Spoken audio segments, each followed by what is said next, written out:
Hey guys, it's Steven from Steven's Classic Garage. This is the part 2 of the Kelsey Hayes Mark 1 Rabbit brake swap.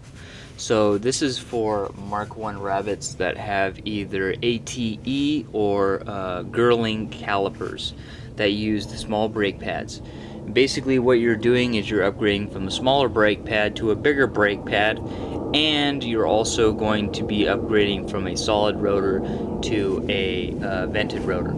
So go ahead and check out my video 1. That is what you're going to use to buy all of your materials. That is where I go more into depth, and I have all the documentation and the website in front of me, and also give you guys any the relevant information. So here what we're going to be doing is we're going to be talking about the install itself. This is actually the second time I shot this video. I wanted to be a little bit more specific on my speech, and thus it is gone a little bit darker, so I will illuminate anything that I need to with my phone. So basically what you're going to be doing is you see here, and I went over this in the first video, but we'll go over it again. So in physical terms here instead of pictures. So this is something that you would see. This is pretty normal on the Euro version of the Mark 1 rabbits. You have the ATE and the Girling use the same pads, and you can see these small pads. They're about like maybe 2.5 inches wide by maybe 2 inches deep or something like that. So you'll start out with these pads on the ATE and the Girling calipers, and what you'll upgrade to is these size pads on the Kelsey Hayes. So as you can see here, if I back out, I'm going to have to back out the video, back out the zoom, you can see here you're getting about 2.5 times the pad that you have on the ATE and the Girling. Thus you get better brake power, longer lasting pads because you have more pad material, so thus the friction, the wear is divided over a larger surface than on the ATE pads. So you have two pads, you have the front and the back, and I'll show you guys where that installs. I have a separate, this is a Kelsey Hayes caliper. You can see how they are different between these two. Okay, so now that I showed you guys, oh, and then also you are going from the solid rotor to a vented rotor, which you see here. Vented rotor is about 3/4 of an inch wide, while the solid rotor is 1/2 inch wide. So this is basically what this mod looks like. This is the passenger side. I've already, this is kind of a little checkup session. I'm checking to see, to make sure everything is how it was, how it's supposed to be. I've had it installed for about 2 weeks, and we'll talk more about it right now. So now let's say in the first video you watched that one and you bought all your required hardware. How do you install that hardware? Now the number one thing that I recommend that you do is that you have these calipers built before you even bring the car and put it up on jacks. So let me explain on how you do that. In order to do that, I need to turn the car so you could see the caliper.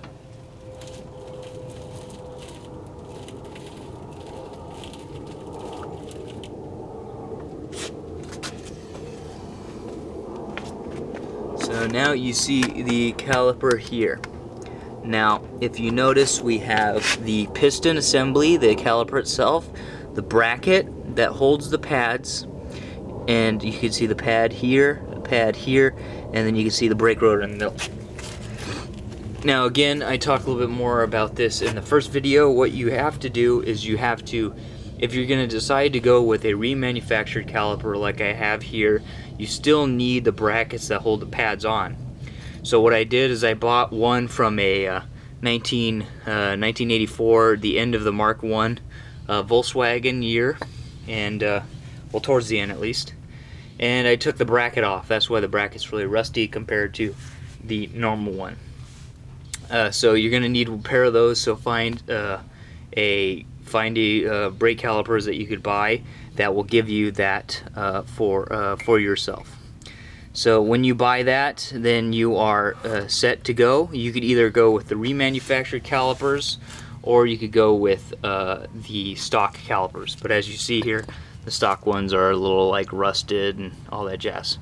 And again, these remanufactured ones are $35 a side with an $8 core or something like that. Again, for all prices and products itself, refer to the first video.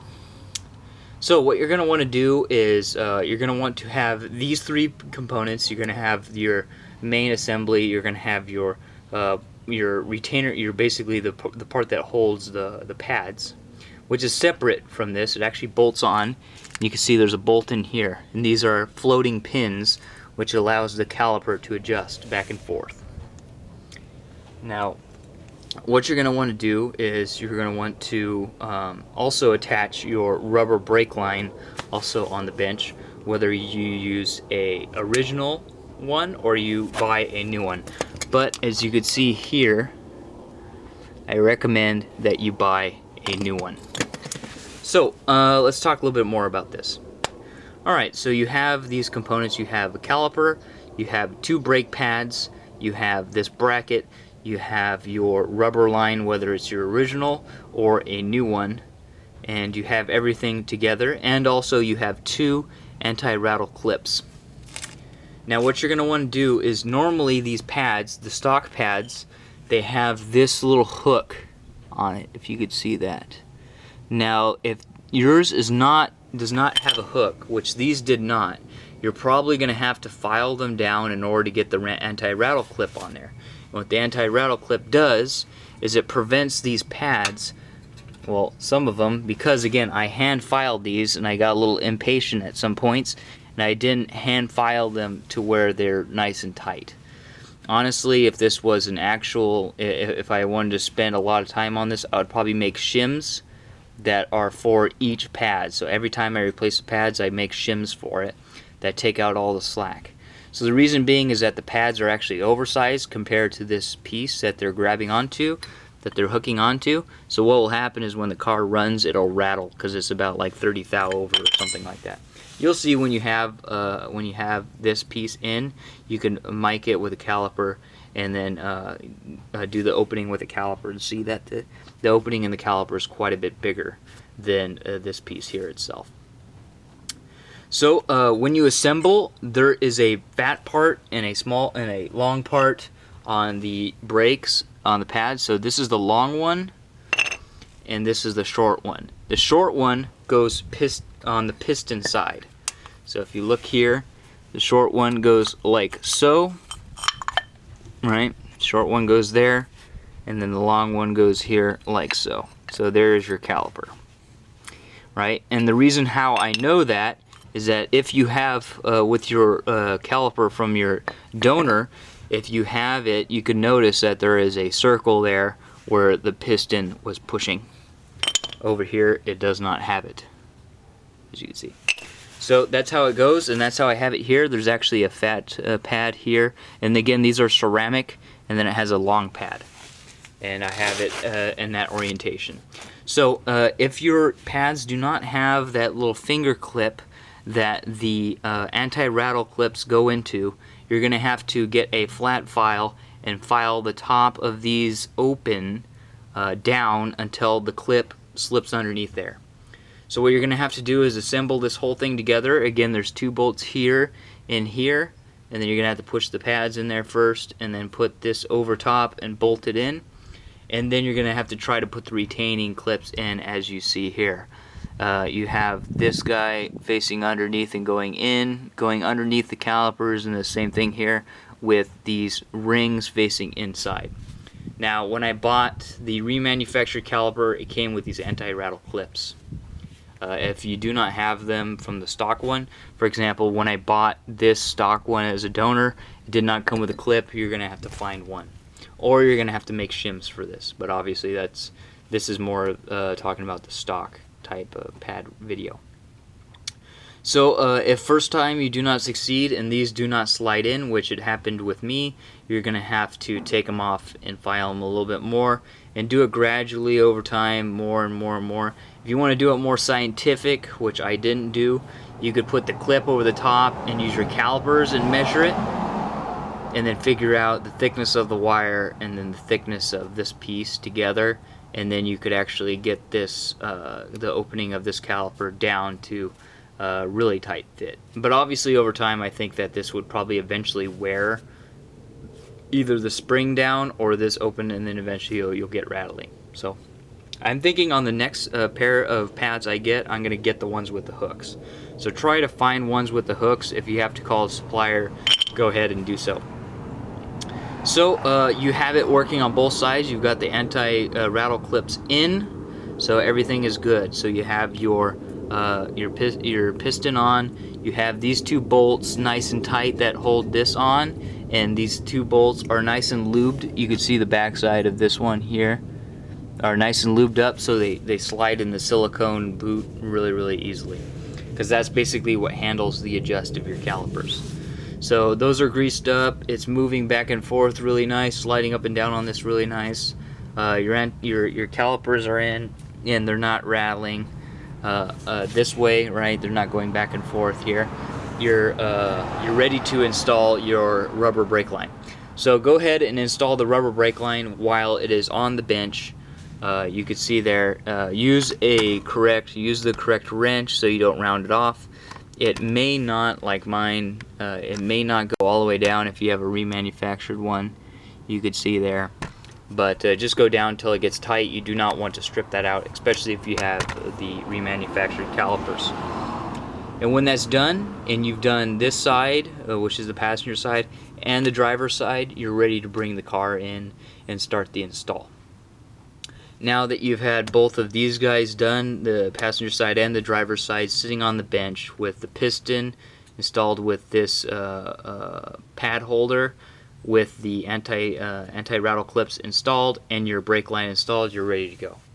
So you roll your car in, jack one side up, and then use jack stands. I'm not using jack stands here, I'm just quickly inspecting, but in all cases, be safe guys, disclaimer, use jack stands.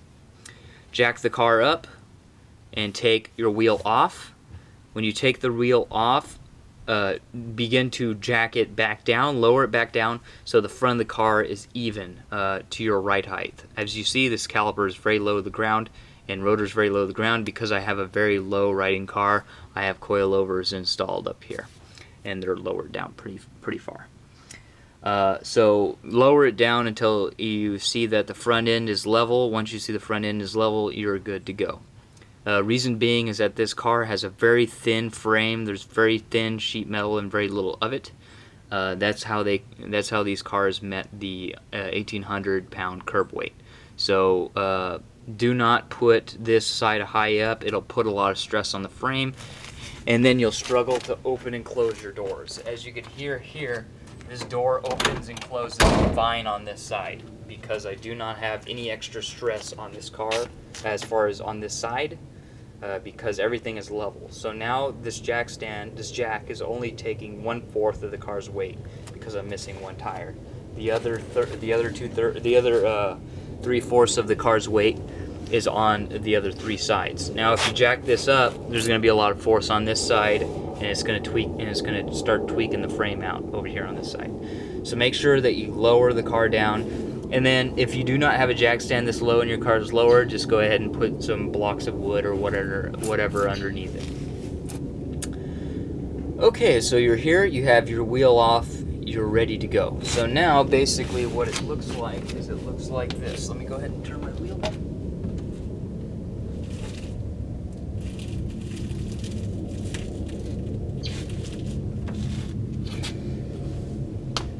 Okay, so now this is what you got, and it's starting to get darker and darker, so I'm going to try to move this along. Alright, so this is what you look like. Obviously you have the ATE and a solid rotor installed, not a vented rotor with Kelsey Hayes calipers. That's what you're trying to install. So at this point, what you can do is, the first thing that I would do after you have the tire off is take off the rubber line. The rubber brake line. Now if you see back there is your rubber brake line, and it's attached to a solid hard line. with the fitting on the bottom. So basically what you're gonna do is that's what you unloosen. This is actually a female thread on the inside. So you're gonna hold this still with a wrench and you're gonna undo the bottom. Make sure with the bottom that you use the right wrench because it rounds off very, very easily. So as you're taking that off, once you take that all the way off, or at the beginning, this is what I recommend, and this is what I've found through experience. If you notice, right up here, there's a whole lot of dirt and stuff up on that perch. Try to clean the dirt off that perch off first before you try to take the brake line off. So shoot some brake fluid, shoot some carb cleaner up there to get all the dirt off first before you start doing this. And once you get the dirt off, you're ready to go. And the reason why I say that is that when you take the brake line off, the brake line is pointing straight up into this area. And when you pull this thing off, you will knock dirt in through that hole that you just pulled up, and it will fall right into your open brake line and right into your brake fluid. So that later when you bleed the brakes, it might get stuck somewhere in your caliper. It might jam up in your caliper and then cause issues. And then you think that something's wrong with your calipers and you're chasing that issue for a long time. So what I suggest you do is that you clean that area up there before you take the brake line off.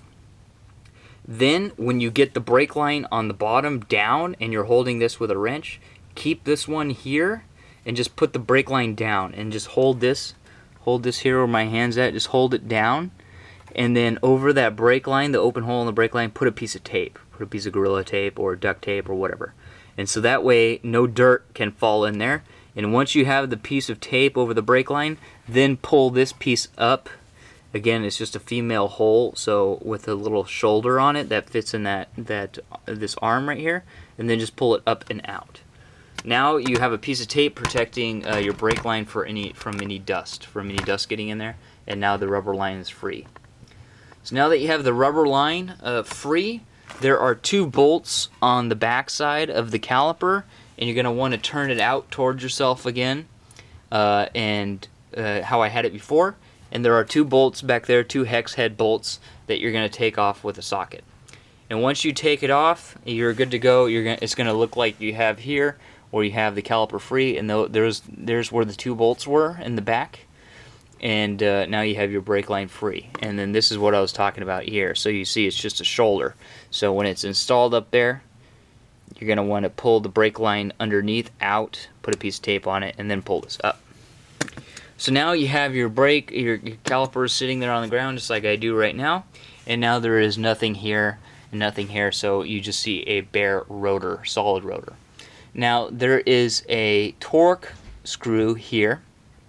Next thing you're going to want to do to take the rotor off, all you have to do is take off this Torx bolt. I can't remember what size it is, you're going to have to find out.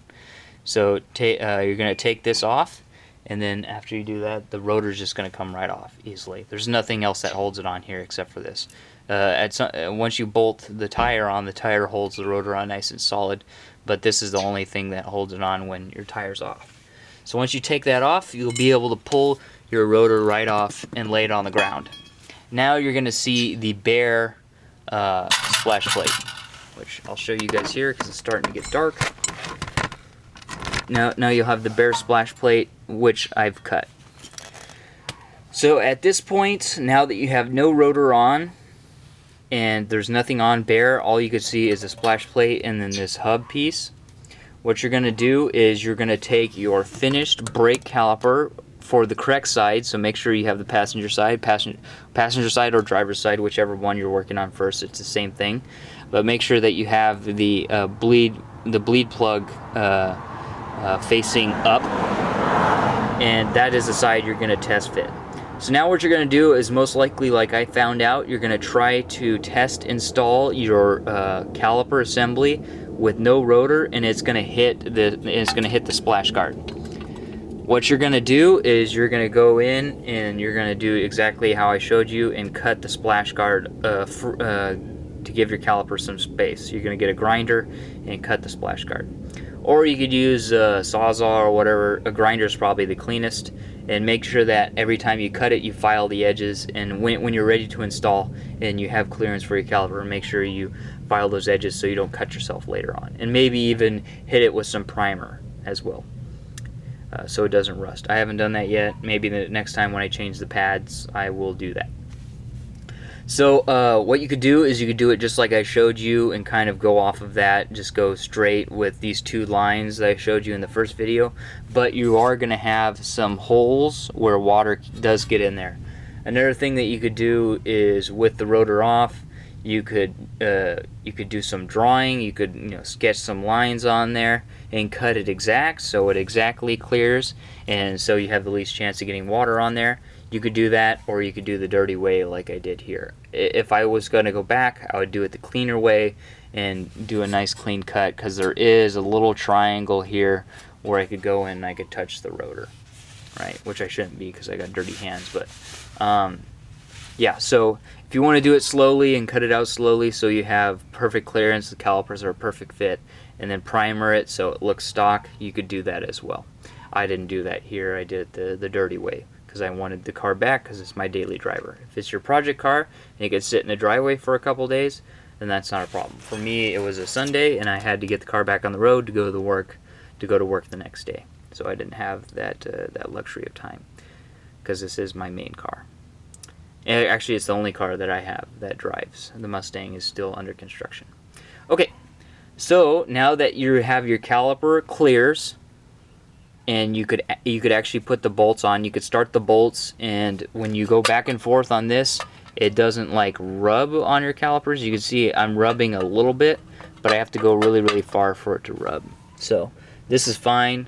On the bottom, ooh, bottom's doing something.